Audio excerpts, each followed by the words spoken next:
Oh boy, this is dirty. I just unscrewed this.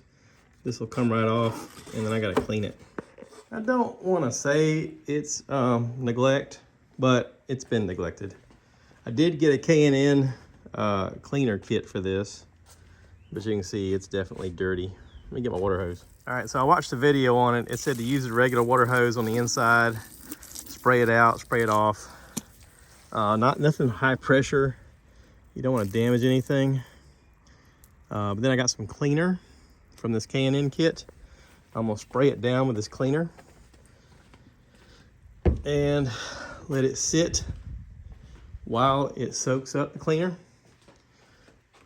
And then once it cleans it, I'm gonna hose it again, and then I'm gonna put this red oil stuff on it.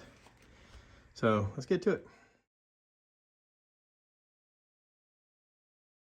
All right, so the instructions did say to spray this on here when it's dry and let it sit for 10 minutes and then spray it.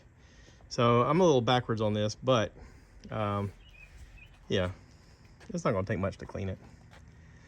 Mainly wanted to just hose it off because of all the dust from when I went off-roading in Johari. So I've sprayed it down with a spray, coated it pretty good. I'm gonna let it sit for about 10 minutes. I'm gonna come back and clean it with the hose, and then I'll put the oil on. All right, so I let this dry out here. Now I'm gonna put on my oils, and it says just to run it along each spine until it's coated, and then to let it wick.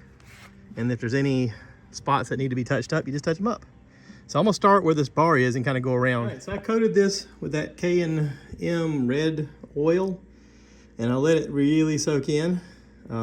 Looks good, looks ready to rock and roll.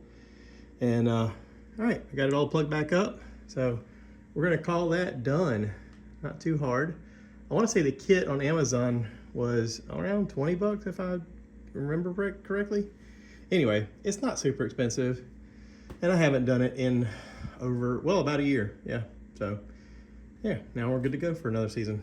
All right, thanks for watching.